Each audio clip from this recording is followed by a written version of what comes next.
Keajaiban Pasifik, Harimau Laut. 18 Mac 2024.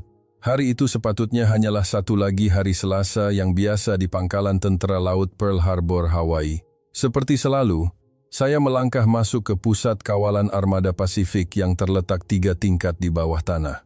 Skrin-skrin gergasi memaparkan isyarat yang tidak putus-putus dari lautan Pasifik yang dalam. USS Colorado, kapal selam kelas Virginia terbaru milik Amerika Syarikat, sedang menjalankan latihan lautan dalam mengikut jadwal yang ditetapkan. Semua sistem kelihatan normal, kuasa reaktor pada 98%, sistem sokongan oksigen beroperasi dengan stabil, prestasi halimunan bawah airnya sempurna. Sebagai salah seorang ahli pasukan reka bentuk kapal selam ini, saya amat mengenali setiap inci kemampuannya. Ia adalah hantu di dasar lautan. Namun, pada jam 14.31, segalanya berubah. Colorado, sila jawab. Colorado, sila jawab. Pegawai komunikasi mengulang panggilan itu berulang kali, tetapi radio hanya membalas dengan kesunyian yang menakutkan. Titik cahaya yang mewakili kapal selam itu di skrin radar turut lenyap dalam sekelip mata. Udara di dalam bilik operasi yang tadinya tenang, kini menjadi tegang. Wajah semua orang serta-merta berubah dari santai menjadi pucat lesi seperti besi. Pada mulanya, kami menyangka ia hanyalah gangguan komunikasi sementara. Namun, 5 menit, kemudian 10 menit berlalu. Masih tiada sebarang jawaban. Jari jemari saya mula menggeletar. Kerongkong saya terasa seperti disumbat sesuatu. Sebagai seorang jurutera yang telah berkhidmat selama 15 tahun dalam program kapal selam Tentara Laut Asaliha saya tahu apa maksudnya keadaan gelap sepenuhnya ini. Bencana sedang berlaku. Spekulasi awal adalah kapal selam itu memasuki zon bayangan akustik, yaitu kawasan komunikasi mati di laut dalam yang disebabkan oleh lapisan termoklin atau halangan topografi dasar laut. Tetapi apabila satelit pengawasan, sonar dasar laut, malah sistem sokongan dari pangkalan di Yokosuka, Jepun dan Guam semuanya melaporkan tiada sebarang gema di kesan, kami akhirnya sedar. Ini bukan kebetulan, tetapi kemungkinan yang paling buruk. 135 nyawa, di bawah tekanan air sedalam 400 meter, hilang dari radar dalam sekelip mata. Pada saat itu, ketakutan di mata para komander dan keputusasaan di hati saya saling bertaut.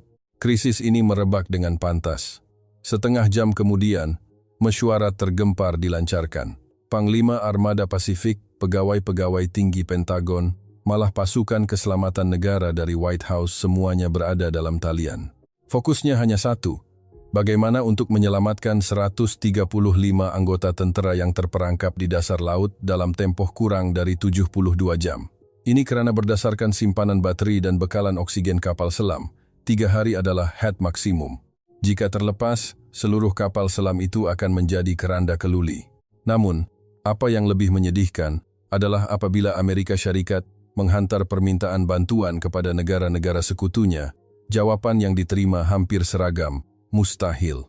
United Kingdom menyatakan sistem penyelamat mereka hanya mampu beroperasi pada kedalaman maksimum 300 meter. Prancis berkata mereka tidak pernah berjaya melakukan sambungan di bawah 350 meter.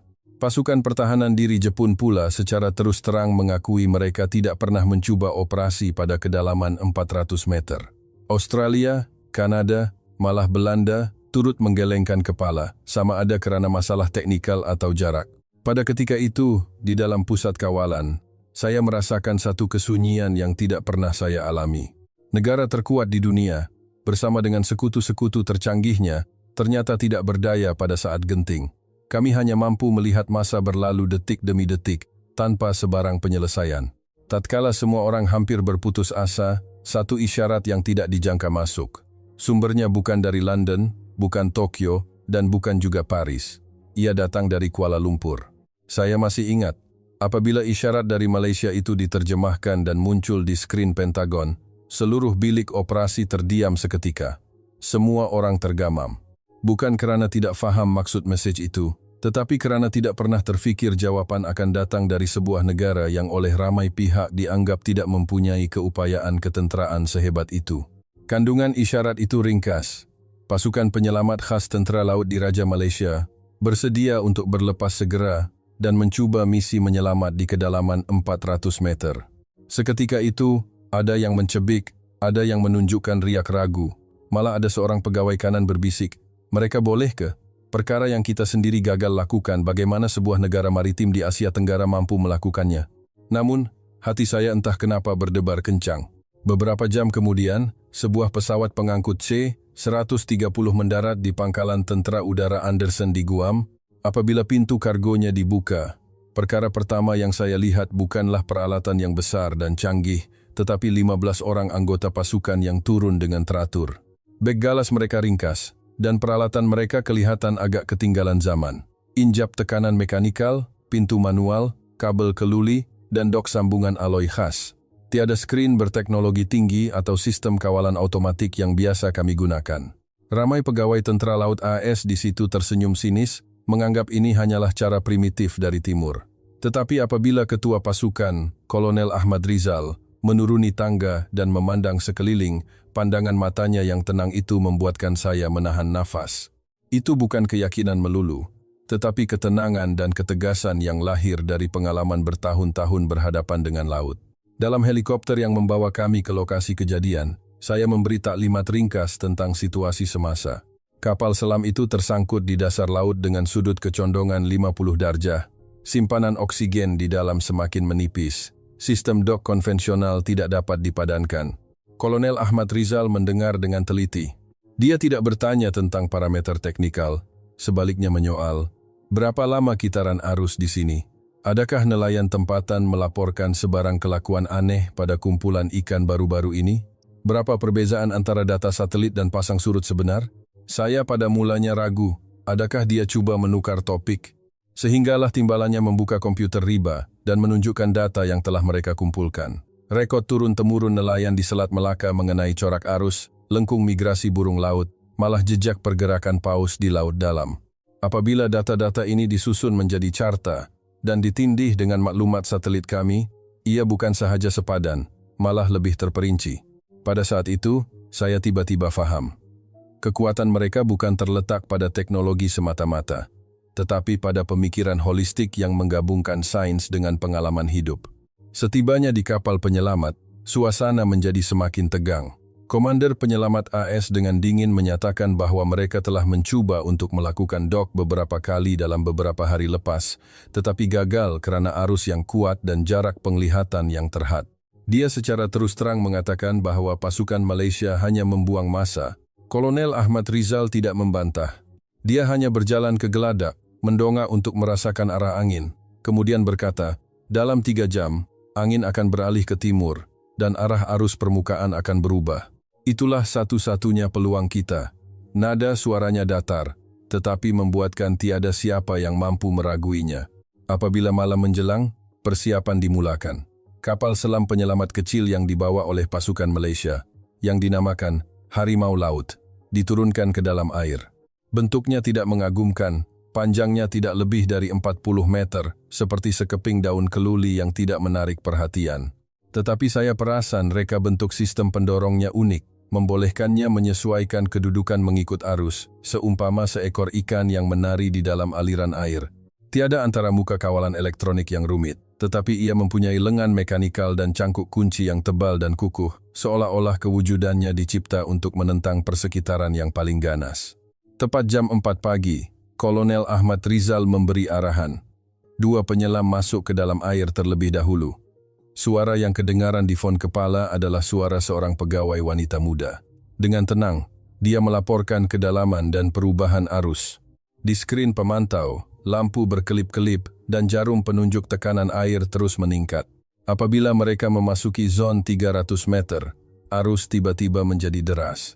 Image di skrin bergegar dengan kuat, seolah-olah mahu menelan seluruh kapal selam penyelamat itu. Komander AS menjerit, "Hilang kawalan." Tetapi Kolonel Ahmad Rizal hanya berkata perlahan, "Ini adalah panduan semula jadi." Beberapa menit kemudian, image itu secara menakjubkan menjadi stabil. Mereka telah menggunakan arus itu untuk memasuki teras aliran menaik, dan kelajuan mereka sebaliknya menjadi lancar. 20 menit kemudian, bayang-bayang hitam yang besar akhirnya muncul di skrin. Ia adalah USS Colorado. Pada ketika itu, seluruh pusat kawalan senyap sunyi, sehingga kan saya dapat mendengar degupan jantung saya sendiri yang kencang. Kapal selam itu terbaring senyap di dasar laut seperti seekor paus yang cedera. Penyelam Malaysia perlahan-lahan mendekat dan mula memeriksa keadaan fuselage. Tiba-tiba, suara pegawai wanita itu menjadi serius. Dikesan keretakan tidak sekata. Kelihatan seperti berpunca daripada letupan dari dalam. Apabila skrin di zoom masuk, kesan hangus yang jelas kelihatan membuatkan semua orang menahan nafas. Ada yang berbisik carutan, ada yang pucat lesi. Kami semua faham, ini bukan kemalangan biasa, tetapi mungkin satu tindakan sabotaj. Tetapi Kolonel Ahmad Rizal tidak berhenti. Dia hanya berkata dengan suara yang dalam, "Selamatkan nyawa dahulu." 3 perkataan itu menenangkan semua orang seperti sauh yang dilabuhkan. Seterusnya, pasukannya mula mencari titik sambungan yang boleh digunakan. Port Dock konvensional tidak dapat digunakan lagi. Sudutnya terlalu curam dan kerosakannya teruk. Pegawai wanita itu, Letnan Adira, mencadangkan satu pelan yang hampir gila. Dia sendiri akan membawa cangkuk kunci untuk melakukan sambungan manual. Komander AS segera membantah, mengatakan itu adalah misi membunuh diri. Tetapi Kolonel Ahmad Rizal hanya memandang tepat ke matanya dan berkata, "Jika kami tidak mengambil risiko ini, mereka di dalam akan mati. Dia penyelam terbaik kami." Udara menjadi tegang. Akhirnya, pihak AS mengalah dalam diam. Melihat susuk tubuh kecil itu menentang arus dalam kegelapan 400 meter, mata saya menjadi basah. Setiap pergerakannya adalah pertaruhan antara hidup dan mati, tetapi dia tidak menunjukkan sebarang keraguan. 10 menit, 20 menit, apabila dia akhirnya mengetuk dinding kapal selam dan menghantar kembali kod Morse sambungan selesai, seluruh pusat kawalan gamat dengan tepukan dan air mata. Pada saat itu, saya benar-benar merasakan bahwa keberanian sebuah negara maritim mampu menerangi seluruh lautan Pasifik. Sebaik sahaja sambungan berjaya disahkan, semua orang tahu bahwa ujian sebenar baru sahaja bermula. Melalui laluan sementara yang dibina, satu ruang udara sempit terbentuk di antara harimau laut dan Colorado. Penyelam Malaysia menjadi yang pertama masuk. Image yang dihantar kembali oleh kamera membuatkan hati semua orang kecut. Lampu kecemasan yang malap berkelip-kelip. Udara dipenuhi kabus tebal yang sejuk. Dindingnya dilitupi titisan air dan retakan, seolah-olah boleh runtuh pada bila-bila masa. Di bawah cahaya yang samar, kelihatan berpuluh-puluh kelasi terbaring di lantai. Ada yang mukanya kebiruan, ada yang hampir tidak sadarkan diri. Pasukan penyelamat segera memeriksa tanda-tanda vital. Laungan pertama, mereka masih hidup, membuatkan seluruh pusat kawalan bersorak. Namun, kegembiraan itu cepat digantikan dengan kebimbangan. Bacaan kepekatan oksigen menunjukkan kualiti udara di dalam telah jatuh ke tahap kritikal. Dalam masa kurang dari 24 jam, segalanya akan berakhir dengan tragedi. Pada masa inilah, seorang letnan muda yang baru sedar bersuara dengan susah payah. Kata-kata pertamanya membuatkan seluruh badan saya menjadi sejuk. "Ini bukan kemalangan, kapten yang mengurung kami di sini." Suaranya lemah, tetapi bergema seperti guruh di pusat kawalan. Semua orang saling berpandangan, tidak percaya apa yang mereka dengar. Kapten itu, seorang yang dikenali dalam tentera laut sebagai seorang yang tenang dan setia. Apabila lebih ramai mangsa yang terselamat sedar, gambaran kejadian menjadi lebih jelas. Mereka berkata, semasa latihan kecemasan, Kapten telah mengarahkan satu set injap kawalan yang tidak pernah digunakan sebelum ini untuk diaktifkan. Tidak lama kemudian, gegaran kuat dirasai, diikuti dengan letupan di beberapa bahagian penting secara serentak. Kapten kemudiannya memberi arahan untuk mengurung kompartemen reaktor, memerangkap sebahagian besar anak kapal di dalamnya. Mendengar ini, tangan saya digenggam erat tanpa sedar. Selama 15 tahun, saya telah bekerja sama dengan kapten ini berkali-kali, malah pernah minum bersama di majelis Krismas. Kini, kebenaran seolah-olah menuju kepada satu kemungkinan yang tidak tertanggung, pengkhianatan dari orang yang paling dipercayai. Pasukan Malaysia tidak terganggu dengan berita ini. Mereka menumpukan sepenuh perhatian pada operasi menyelamat. Kolonel Ahmad Rizal dengan tenang memberi arahan untuk memindahkan 15 orang yang paling lemah dahulu secara berperingkat. Setiap kali melalui terowong sempit itu memerlukan masa 15 menit yang panjang. Dalam tempoh itu, Letnan Adira berulang-alik hampir tanpa henti. Tenaganya digunakan secara maksimum, tetapi setiap kali dia kembali, dia membawa harapan baru. 4 jam berlalu, 120 orang berjaya dipindahkan. Namun, kumpulan terakhir masih terperangkap di dalam kompartemen reaktor. Itu adalah kawasan paling sensitif di dalam kapal selam. 3 lapisan pintu perisai tertutup rapat, dan sistem penguncian automatik telah diaktifkan. Lebih buruk lagi, penyelam menemui satu peranti aneh pada mekanisme kunci pintu. Apabila kamera di zoom masuk, semua orang menahan nafas. Ia adalah sebiji bahan letupan yang belum meletup. Pemasa telah berhenti pada waktu yang sama dengan kemalangan itu berlaku. Jelas sekali, seseorang sengaja mahu pintu ini tidak dapat dibuka. Pakar teknikal AS segera meminta agar usaha itu dihentikan, bimbang tindakan terburu-buru akan menyebabkan kebocoran nuklir. Tetapi Kolonel Ahmad Rizal hanya melihat jam tangannya dan berkata, "Kita tiada pilihan lain." Letnan Adira sekali lagi menawarkan diri. Suaranya tegas tetapi kedengaran sedikit keletihan. "Biar saya lakukannya." Suasana menjadi senyap seketika. Kemudian, dia mengambil peralatannya dan perlahan-lahan menyelam ke dalam kegelapan. Di kedalaman 400 meter, susuk tubuhnya hampir ditelan sepenuhnya. Image yang bergegar menunjukkan dia menanggalkan peranti itu dengan tangan kosong, peluh dan air laut bercampur menjadi satu. 20 menit kemudian, bahan letupan itu berjaya dialihkan. Selepas operasi manual yang sukar, pintu aloi yang tebal itu akhirnya terbuka perlahan-lahan. 15 pegawai dan kelasi di dalamnya berjalan terhuyung-hayang keluar. Di antara mereka adalah kapten yang dituduh. Anehnya, riak wajahnya tenang, tanpa sebarang ketakutan, seolah-olah dia sudah menjangkakan saat ini akan tiba. Apabila dia dibawa ke atas harimau laut, kata-kata pertamanya membuatkan hati semua orang berdebar. "Bukan saya, ia Bradley." Nama itu serta-merta menghancurkan benteng terakhir di hati saya. Laksamana muda Bradley, pegawai atasan langsung saya, rakan sekerja selama 20 tahun. Saya hampir tidak berani mempercayainya. Tetapi pada saat itu, saya tahu, di sebalik bencana ini, tersembunyi satu konspirasi yang lebih dalam. Operasi menyelamat masih berterusan. Nafas Letnan Adira kedengaran putus-putus di fon kepala, menandakan dia sudah berada di had limitasinya. Tetapi, dia mengetap gigi dan bertahan. Apabila dia menolak kelasi terakhir yang tidak sedarkan diri ke dalam ruang pemindahan, suaranya masih jelas. Misi selesai. Seluruh pusat kawalan meletus dengan tepukan gemuruh dan air mata. Pada saat itu, saya akhirnya faham. Kekuatan teknologi sememangnya penting, tetapi yang lebih kuat adalah semangat manusia yang tidak pernah menyerah dan keberanian untuk bekerja sama. Malaysia, negara yang dipandang kecil oleh ramai orang, sedang menulis sejarah dengan cara yang paling tidak dijangka. Selepas kumpulan terakhir anak kapal diselamatkan, ketegangan masih belum reda. Walaupun kesemua 135 nyawa secara ajaibnya terselamat, krisis ini masih belum berakhir. USS Colorado masih terdampar di dasar laut sedalam 400 meter, dan pada bila-bila masa boleh hancur sepenuhnya akibat tekanan struktur. Apa yang paling membimbangkan adalah keselamatan kompartemen reaktor. Jika dibiarkan tenggelam terlalu lama, ia bukan sahaja boleh menyebabkan bencana alam sekitar, tetapi juga mendedahkan rahasia teknologi termaju Amerika Syarikat kepada risiko yang tidak diketahui. Pusat kawalan diselubungi oleh perasaan yang bercampur baur. Kita telah memenangi pertempuran untuk menyelamatkan nyawa, tetapi raksasa keluli di hadapan mata kami ini seperti bom jangka yang boleh meletup pada bila-bila masa. Pegawai teknikal Amerika Serikat mencadangkan agar kompartemen itu dikedapkan serta-merta dan kapal selam itu ditinggalkan di dasar laut untuk diangkat semula pada masa hadapan apabila persiapan yang lebih rapi dapat dibuat. Tetapi Kolonel Ahmad Rizal menggelengkan kepalanya. Nada suaranya tegas.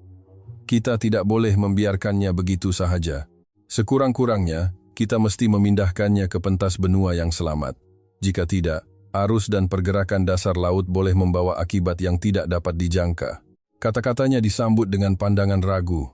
Raksasa keluli seberat 9.000 tan hendak diangkat dari kedalaman 400 meter ke 200 meter. Ia kedengaran seperti angan-angan. Namun, pasukan Malaysia membentangkan satu pelan yang unik. Mereka membawa satu set bag apungan khas yang diperbuat daripada bahan komposit polimer tinggi, mampu menahan tekanan air yang ekstrim. Berbeza dengan sistem automatik canggih yang digunakan oleh AS, bag-bag apungan ini dikawal sepenuhnya oleh injap mekanikal. Kelihatan ringkas, tetapi ia mampu berfungsi dengan stabil dalam apa jua gangguan elektromagnetik atau persekitaran tekanan tinggi. Kolonel Ahmad Rizal menjelaskan bahwa mereka pernah menggunakan peranti yang serupa untuk berjaya mengangkat sebuah kapal frigat dalam latihan di luar pesisir Lumut. Walaupun skalanya jauh lebih kecil daripada kapal selam, prinsipnya tetap sama. Masa berlalu, dan ramalan cuaca tiba-tiba membawa berita buruk. Ribut taufan yang kuat sedang menghampiri dan dijangka akan melanda kawasan Kemalangan dalam tempoh 36 jam. Komander AS segera mengarahkan operasi ditangguhkan. Bimbang angin kencang dan ombak besar akan memusnahkan segala usaha. Tetapi Kolonel Ahmad Rizal menunjukkan senyuman yang jarang dilihat. Inilah peluangnya. Dia menunjuk ke arah peta arus dan menjelaskan, taufan ini akan mencipta arus naik yang kuat. Jika pengiraan kita tepat, ia sebaliknya boleh memberikan daya apungan tambahan untuk mengangkat kapal selam. Kata-kata ini membuatkan semua yang hadir terdiam. Malah ada yang berbisik sinis, ini pertaruhan gila. Tetapi dalam keadaan terdesak di kedalaman 400 meter, tiada pilihan lain selain mengambil risiko. Pasukan Malaysia segera memulakan pengiraan. Timbalannya tanpa henti memasukkan data ke dalam komputer riba. Berat fuselage, nisbah kemasukan air, baki daya apungan, kitaran pasang surut. Setiap parameter boleh menentukan kejayaan atau kegagalan. Kolonel Ahmad Rizal berulang-alik memeriksa setiap injap, setiap kabel. Dia faham. Satu kesilapan kecil bukan sahaja akan menggagalkan usaha mengangkat, tetapi boleh menyebabkan kapal selam itu pecah, serta-merta akibat perbezaan tekanan, mengakibatkan bencana yang tidak dapat diperbaiki. Apabila pinggir ribut mula mendekat, ketinggian ombak di permukaan laut sudah melebihi 6 meter. Seluruh bilik operasi bergegar, seolah-olah udara turut menderu. Ramai pegawai alaihi salam berwajah pucat, bersedia untuk menghentikan operasi pada bila-bila masa. Tetapi Kolonel Ahmad Rizal dengan tenang memberi arahan, sekarang, berpuluh-puluh beg apungan dilepaskan serentak. Gelembung udara yang kuat meletus di laut dalam, berinteraksi dengan arus naik, menolak kapal selam gergasi itu untuk naik perlahan-lahan. Di skrin, image USS Colorado naik sedikit demi sedikit, seperti seekor raksasa laut yang sedang tidur, berjuang untuk timbul dengan bantuan Dewa Laut. Namun, sebaik sahaja kapal selam itu melepasi kedalaman 300 meter, bunyi logam yang mengoyak tiba-tiba kedengaran. Image pemantauan dengan jelas menunjukkan satu retakan pada fuselage sedang membesar dengan cepat. Juru teknik menjerit, kita mesti berhenti, jika tidak ia akan hancur berkecai. Panik merebak di pusat kawalan. Hampir semua orang menjerit mahu menyerah. Pada saat genting inilah, Letnan Adira sekali lagi menawarkan diri. Dia mengikat tali keselamatan, membawa sekeping peranti penampal kecemasan, dan sekali lagi menyelam ke dalam kegelapan. Di skrin, kami melihatnya beberapa kali dihanyutkan oleh arus yang bergelora, tubuhnya terhayun-hayun dengan kuat. Setiap kali dia merangkak kembali ke arah retakan itu, jantung saya terasa seperti dikerongkong. Masa seolah-olah berhenti, hanya bunyi nafasnya yang berat bergema di fon kepala. Akhirnya, dia berjaya memasang peranti penampal itu dengan kuat. Pembesaran retakan itu berhenti. Kenaikan kapal selam kembali stabil. Pada ketika itu, seluruh bilik operasi meletus dengan tepukan gemuruh dan air mata. Malah ada yang menjerit teruja. Dia bukan sahaja menyelamatkan manusia, tetapi seluruh lautan Pasifik. Akhirnya, USS Colorado berjaya diletakkan dengan selamat di pentas benua pada kedalaman 180 meter. Walaupun masih penuh dengan parut, sekurang-kurangnya bencana yang lebih besar dapat dielakkan. Taufan terus mengganas, tetapi di dalam hati kami, yang bergelora adalah keajaiban yang lahir dari keputusasaan. Apabila USS Colorado akhirnya diletakkan dengan selamat di pentas benua pada 180 meter, barulah semua orang dapat menarik nafas lega. Walaupun kapal itu buat sementara waktu selamat, saya tahu bahwa selepas ribut reda, apa yang menanti kami adalah ribut politik dan kebenaran yang lebih dahsyat.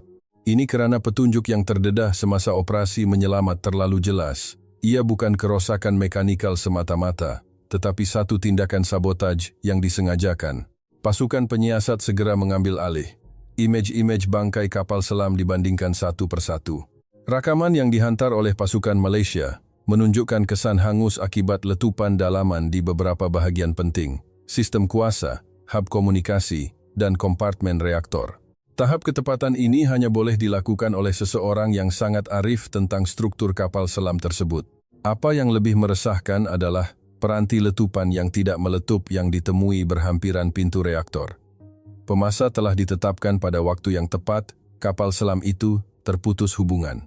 Bukti-bukti begitu jelas dan tidak dapat disangkal. Ini adalah serangan dalaman yang dirancang. Apa yang lebih mengejutkan adalah apabila kapten disoal siasat, dia mendakwa, "Saya bukan pengkhianat, saya juga dipergunakan." Dalang sebenarnya adalah Bradley. Laksamana Muda Bradley. Nama itu seperti pedang tajam yang menusuk jantung saya. Dia adalah pegawai atasan langsung saya, rakan sekerja, dan mentor selama 20 tahun. Dalam banyak misi, dia adalah orang yang paling saya percayai. Mendengar nama itu, saya hampir tidak dapat bernafas. Dalam beberapa jam berikutnya, jabatan perisikan dengan pantas menjalankan pengesahan silang, komputer pejabat Bradley digodam dari jauh, dan sejumlah besar fail yang disulitkan ditemui. Selepas penyasulitan kecemasan, fail-fail tersebut mendedahkan satu fakta yang amat memeritkan. Selama 10 tahun yang lalu, dia secara berterusan telah membocorkan data sensitif kapal selam Tentara Laut AS kepada kuasa asing. Kemalangan ini adalah salah satu daripada rancangannya, dengan matlamat yang jelas, menenggelamkan kapal selam tercanggih Amerika di dasar laut, mencetuskan kekecewaan dan ketakutan, bagi membuka jalan kepada musuh untuk meluaskan pengaruh mereka di Pasifik. Di pusat kawalan, saya melihat ramai pegawai berwajah pucat, hampir tidak dapat menerima hakikat ini. Ada yang menumbuk meja dengan marah, ada yang menangis teresa-esa. Karena Bradley bukan sahaja seorang laksamana kanan, tetapi juga simbol kesetiaan dan profesionalisme. Pengkhianatannya seperti pisau yang ditikam ke jantung seluruh armada. Pasukan Malaysia hanya memerhati dalam diam, tidak mencela. Mereka seolah-olah faham bahwa saat ini adalah untuk kami. Kolonel Ahmad Rizal hanya berkata perlahan, "Jangan biarkan pengorbanan ini menjadi sia-sia." Suaranya tidak tinggi, tetapi seperti ombak yang memukul batu karang, ia menyedarkan semua orang dari kekeliruan. Ya, tidak kira betapa kejamnya kebenaran, penyelamatan telah selesai. 135 nyawa telah kembali ke daratan. Itulah yang paling penting. Apabila Taufan beransur reda, perhatian media dengan cepat tertumpu pada keajaiban yang luar biasa ini. Saluran berita utama menyiarkan laporan tanpa henti dengan tajuk Keajaiban Pasifik. Di media sosial, tanda pagar seperti Rescue Colorado 135 dan Terima kasih Malaysia menjadi tular. Orang ramai dari seluruh dunia memuji keberanian Malaysia. Ramai yang buat pertama kalinya menyadari bahwa negara yang tidak begitu besar di peta ini sebenarnya mampu menyelamatkan sebuah kuasa besar pada saat yang paling genting. Saya melihat sendiri Presiden Amerika Syarikat menitiskan air mata semasa sidang akhbar. Beliau dengan penuh hormat mengumumkan bahwa pingat jasa tentera laut, Navy Cross, akan dianugerahkan kepada pasukan penyelamat Malaysia. Itu adalah satu penghormatan yang sangat jarang diberikan kepada warga asing. Tepukan gemuruh bergema. Di dalam hati saya tahu ini bukan sekadar pingat, tetapi satu titik perubahan dalam sejarah. Bencana ini telah membuka dua lapisan tabir. Satu adalah bayangan pengkhianatan, yang membuatkan kita sadar bahwa walaupun dalam tentera yang paling kuat, pengintip boleh menyusup selama berpuluh-puluh tahun. Lapisan yang satu lagi adalah keikhlasan sekutu. Menghadapi lautan dalam yang sunyi, rakan kongsi tradisional Amerika hanya menggelengkan kepala dan berundur, manakala Malaysia memilih untuk tampil ke hadapan. Perbezaan ini begitu ketara, sehingga tidak dapat diabaikan. Ketika saya berdiri di geladak, memandang ombak yang masih bergelora di kejauhan, buat pertama kalinya satu kesadaran yang mendalam muncul di hati saya. Perikatan sejati bukanlah perjanjian yang ditandatangani di atas meja mesyuarat, tetapi tangan yang dihulurkan pada saat yang paling gelap. Apabila ribut reda sepenuhnya, Pangkalan Tentera Laut Pearl Harbor menjadi tuan rumah kepada satu upacara yang belum pernah berlaku sebelum ini. Selama seminggu penuh, fokus media tertumpu pada penyelamatan ajaib ini. Pagi itu, saya berdiri di tengah-tengah orang ramai, melihat sebuah kapal pemusnah alaihisalain perlahan-lahan memasuki pelabuhan. Di atas geladaknya, berbaris kemas, adalah 15 anggota pasukan penyelamat Malaysia. Cahaya matahari menyinari mereka, menjadikan bayang-bayang mereka kelihatan sangat tegak. Bendera di kedua-dua belah pelabuhan berkibar ditiup angin.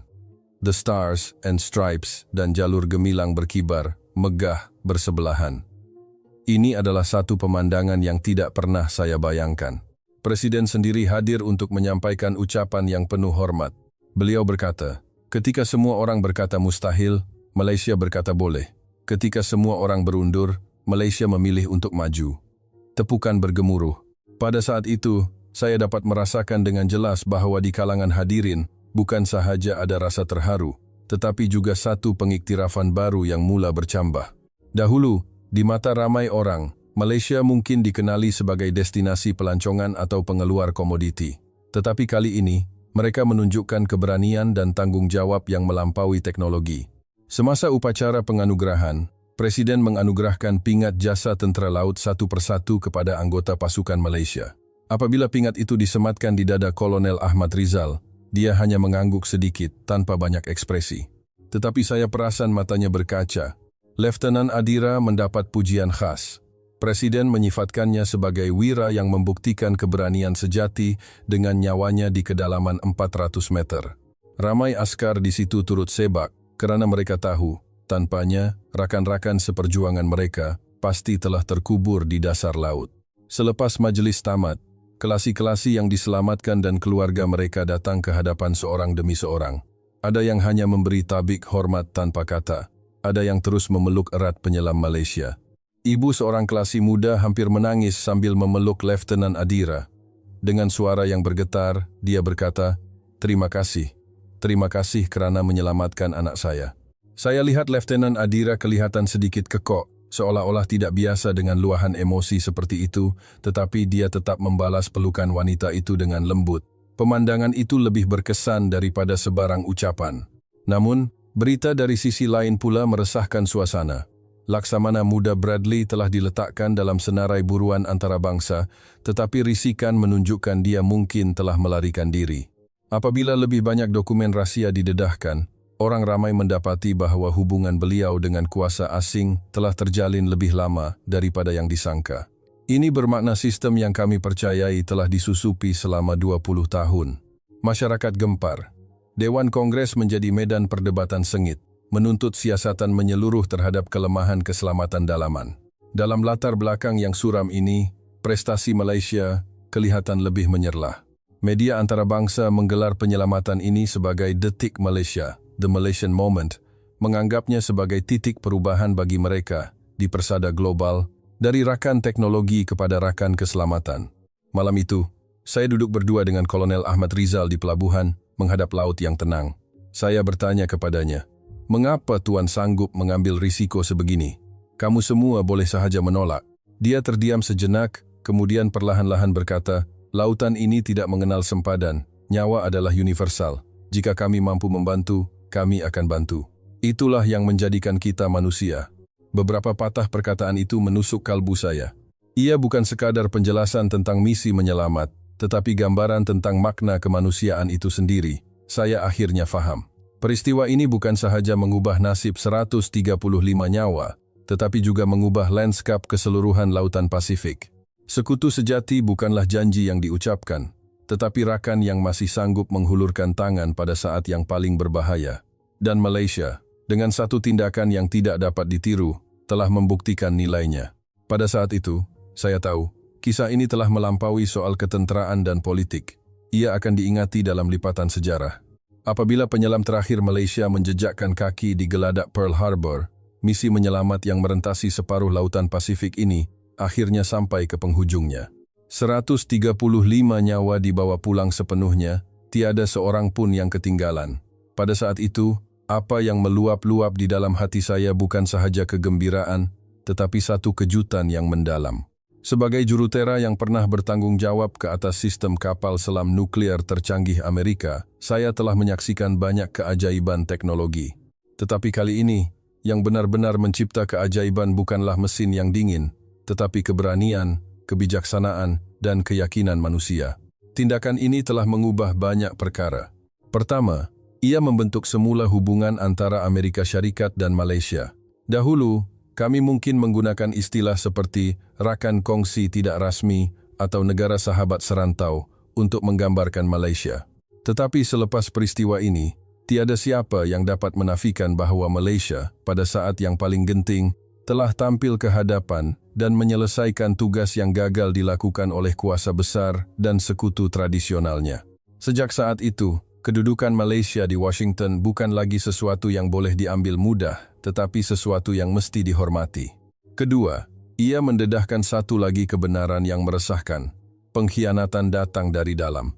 Pelarian Laksamana Muda Bradley bukan sahaja memalukan tentera laut alaihissalam, tetapi juga menunjukkan kepada dunia bahwa sistem yang didakwa paling ketat di dunia pun boleh disusupi untuk jangka masa yang panjang. Bayangan ini akan terus menyelubungi tentera dan komuniti perisikan, memaksa kami untuk menilai semula mekanisme keselamatan kami.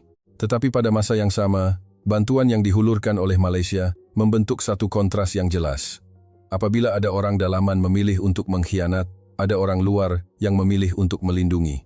Kontras ini membuatkan ramai rakyat Amerika buat pertama kalinya benar-benar memahami nilai seorang sekutu. Bagi saya secara pribadi, pengalaman ini lebih seperti satu penyucian jiwa. Saya pernah berpikir bahwa jawaban kepada peperangan moden dan krisis sentiasa datang dari teknologi yang lebih canggih, sistem yang lebih kompleks. Tetapi pasukan penyelamat Malaysia mengajar saya bahwa jawabannya kadangkala lebih mudah. Hormati alam semula jadi, percayai pengalaman, dan kekalkan keberanian. Gambaran Letnan Adira yang mempertaruhkan nyawa untuk menyelesaikan sambungan dok dalam kegelapan 400 meter akan selamanya tersemat di hati saya. Pada saat itu, apa yang saya lihat bukan sahaja seorang penyelam, tetapi ketabahan sebuah bangsa. Apa yang akan berlaku pada masa hadapan? Adakah di sebalik pengkhianatan Bradley terdapat rangkaian yang lebih besar? Adakah keseimbangan kuasa di Pasifik akan ditakrifkan semula kerana ini? Adakah Amerika Syarikat akan, disebabkan peristiwa ini, benar-benar menganggap Malaysia sebagai rakan strategik yang setara? Soalan-soalan ini masih belum ada jawabannya. Tetapi satu perkara yang pasti, pada musim bunga tahun 2024, penyelamatan di dasar lautan Pasifik itu telah menjadi titik pemisah dalam sejarah. Apabila saya melihat kembali ke arah lautan itu, apa yang terlintas di pikiran saya adalah kata-kata Kolonel Ahmad Rizal sebelum berpisah. Lautan ini menghubungkan kita semua. Suatu hari nanti kita pasti akan bertemu lagi. Ya, lautan tiada sempadan, dan nasib tiada pulau yang terpencil. Hari ini mereka menyelamatkan kami, mungkin esok kami pula akan menyelamatkan mereka. Perikatan sejati adalah seperti itu. Ini bukan sahaja sebuah kisah penyelamatan, tetapi sebuah kesaksian yang tertulis dalam sejarah. Ia memberitahu kita bahwa teknologi yang paling hebat sekalipun tidak dapat menandingi keberanian untuk saling menyokong pada masa krisis. Dan perjanjian yang paling rumit sekalipun tidak dapat menandingi huluran tangan pada saat hidup dan mati.